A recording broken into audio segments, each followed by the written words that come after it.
Hi guys, I hope you're all fine. This is your teacher Renato Serron and welcome back to another video of English 2. Well, today's objective is to give advice about healthy habits using modal verbs. This is a grammar section that belongs to lesson 8 from unit number 10. To start our class today, we're going to check out this letter we got from a grammar fan, and it says, Dear Idioma Ricardo Palma, I'm worried about our physical health in our English classes. I think you could give us a couple of more minutes to rest. You should let us stand up more because sitting for several hours is a bit exhausting. Besides, you must include activities that require physical actions like playing charades. Finally, you have to consider this seriously because we need to take care of our health. Best, Panchita. That was a very suggestive letter, but this fan did use some important models. Can you tell me what they are? I'm going to give you a moment so you can check this letter.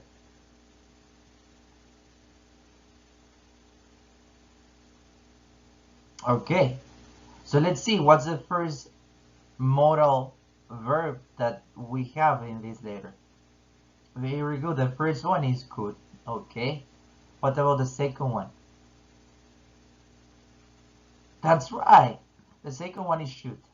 And the third one? How about the third one? Perfect. The third one is must.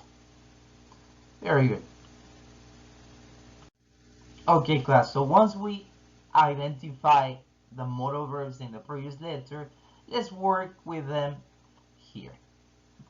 So far we know that those modal verbs were could, should, and must, right? Okay, so I want you guys to match these modal verbs with their corresponding numbers. And for completing this activity, I would also like you guys to take a look at these biceps because they're going to give you a better idea about what each number is expressing.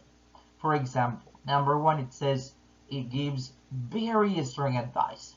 Number 2, it gives gentle advice. And number 3, it gives strong advice.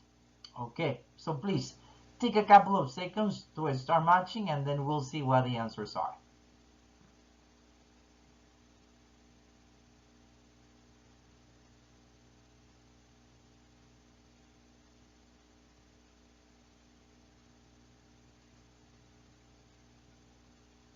Alrighty, so let's see guys. Letter A, I think you could give us a couple of more minutes to rest. What's the number? Correct. It's number 2. It gives gentle advice. So good is going to give gentle advice. What about B? You should let us stand up more because sitting for several hours is a bit exhausting. What number is it? Well done. This one is number 3. So should is going to give a strong advice. And of course, the only one that is missing here is must, which is going to give very strong advice, right? Okay, guys. Perfect. Okay, students. Until now, we have checked the uses of these 3 modal verbs, right? Could, should, and must. But there is something else that we can use to give advice. We can also use, guys, the verb have to give very strong advice. Okay, so now, guys, I want you to take a look at the word that is next to these 3 modal verbs and the verb have to. I'm talking to you about give, let, include, and consider. What are they? Are they adverbs? Are they adjectives? Are they verbs? Are they nouns? Sure, they are verbs. Correct. And these verbs are in which form? Are they in their base form? Are they in their past form? Are they in their past participle form? Okay, yeah, that's right. So they are in their base form. Very good. No, as you can see here, all of these verbs are in their base form. And the thing is, guys, that whenever we use modal verbs like could, should, must, or even have to, we need to work with a verb in its base form. Okay. Let's recap and include some other information over here, guys. And you must remember the little girl over here, because we have seen her several times. Huh? What was the modal verb that we used with this little girl? Sure, it was could. Huh? And take a look, guys. I want you to pay attention as well at the biceps over there. Huh? Okay. Well, we all know that could, okay, is used to give gentle advice. For example, you could turn off the TV and go outside. Now, look at these underlined words because those are the verbs used in their base forms, right? Now, let's continue, guys, with this other girl. And you're going to tell me the modal verb that we used with her. What was it? Correct. It was should or shouldn't, no? Which is its negative form, no? Once again, look at the biceps, no? It's actually stronger than the first one, no? Take a look. And, well, we know that should or even shouldn't, no? Let's say is used to give a strong advice. But apart from this modal verb, guys, we can also use this other modal verb, which is ought to or ought not to express the same, to give the same kind of advice, no? Which is a strong advice. For instance, we can say you shouldn't drive so fast, or you ought to run a marathon. Okay? And of course, guys, there is this last girl that was connected to the modal verb must, or the verb have to, right? You know that these two are used to give very strong advice or express obligations. For instance, we can say, you must drink more water, or Maria has to stop smoking. So far, guys, we have here, 4 different modal verbs, no? Could, should, ought to, and must, and the verb have to express or to give advice. No? Now we're gonna go, guys, over the next slide, and we're going to see some aspects that we need to take into consideration when working with these words. Okay? All right. Okay, class, we're gonna have here now some important points that we need to pay attention to when we are working with modal verbs and the verb have to. Let's begin first with these modal verbs. No? Okay, we have here could, should, ought to, and must. Okay, and modal verbs, you know that. So with modal verbs, take a look. We don't use, guys, the third person, this s. No, for instance, we say you should go, but we don't say you should go. Okay, that doesn't exist. What else? Yeah, okay, we don't use the auxiliary do. We say I couldn't go. We don't say I don't could go. That's wrong. Don't use to, guys, before the next verb, except with ought to. No. For instance, we say you should get exercise. That's right, but we don't say you should to get exercise. I mean, there is no these two between the modal verb and the verb in its base form. Once again, that's incorrect. Okay. And finally, guys, have to has to be conjugated depending, of course, on the subject the statement has. In other words, if I, you, we, and they are going to work with have to, and he, she, and it are going to work with has to. Mm-hmm. Okay. Now let's have some practice, guys. And here in this activity, I want you to check the right sentences, and I want you guys to rewrite the incorrect statements. Okay, let's check them out. For example, number one says, you should go on a diet. Mhm. Check it out, please. Then you tell me, is it right? Is it wrong? Yeah, number one, it's right. Okay.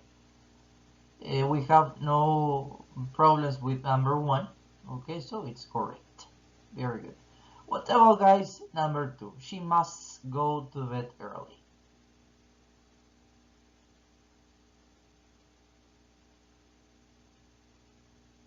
Yeah, okay, number two is wrong. This one is incorrect because guys, remember that we don't resit here. No, we don't use a third person. No, this is right.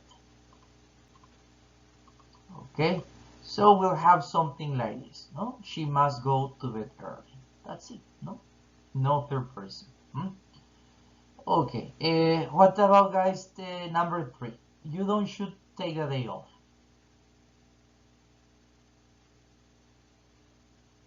Okay, very good. Yeah, this is also incorrect. Mm-hmm. Teacher, why? Once again, remember, guys, that we don't use the auxiliary do. No? Okay. In other words, what's the right statement? You shouldn't take the day off. That's it. No, we don't use, let's say, the auxiliary. Hmm? And number four, let's continue. We should go by bus. Is it correct? Is it, incorrect? Yeah, this one is correct, guys. Yeah, this one is right. Perfect. Okay, let's continue then with number five. It says you could to get a new job. Well done. Very good. Uh-huh. What's the problem there? This word too, right? Okay, so definitely it's incorrect, no? And it says don't use to before the next verb. No, except with, guys, ought to. No, but here we don't have that modal verb. We have could. So yeah, I mean, of course, it's wrong to use to, no, with could over there. And what's the right sentence, teacher? Okay, this one. You could get a new job. That's it. Alrighty, guys. The last one, number six. It says Sally have to stop sunbathing.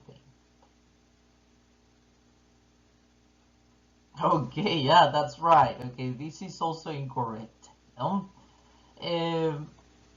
okay, well done, well done. So the problem there, it's actually, guys, this have to. Remember that have to has to be conjugated, right? No? Take a look. Have to, no, has to be conjugated. Depending on what? Depending on the subject. No? And what's the subject here in number six? Sally. Sally can be replaced, guys, by the subject pronoun she. And you know that she works with has to. Okay, so here the problem is very good, no? This have to. So Sally has to, okay, stop sunbathing. Very good. Okay, class, we're almost finishing, and as you can see, this is going to be homework for you as a way to practice what we have recently studied. In your books, in unit number 10, lesson A, this is, guys, what you are going to see. You're going to appreciate a chart like this that says modals, no? Which are the modals we have studied today: could, should, and must, and never have to. As you can observe, no, the chart is divided into three. And look at the first one, no? It says make suggestions. You could stop smoking, and you already know that could is used to give gentle advice. And I want you guys to check at the amount of exclamation mark it has, because it's something that you are going to need to complete one of the activities here. Okay, you're gonna see. All right. What else? Give advice. No, this is the second part. No, it says you should stop smoking. You shouldn't have extra sugar. Okay, that we use should, or its negative form shouldn't, to give strong advice. It has two exclamation marks. And then, guys, we have this last one that it's all about express obligations. You must stop smoking. You have to exercise more. And they are used to give very strong advice. Look at once again how many exclamation marks it has. It has 3. Alrighty. Yeah, and I'm emphasizing, guys, the amount of exclamation marks because, as I said to you some seconds ago, we are going to need them here for this activity in particular, activity D. It says, write advice for the following situations, then tell a partner your advice. Take a look. Number 1 says, tell your sister to stop smoking. Okay, and it has 3 exclamation marks, so that means that I'm going to be using must or have to. Yeah, I'm going to choose must, and I'm going to say, you must stop smoking.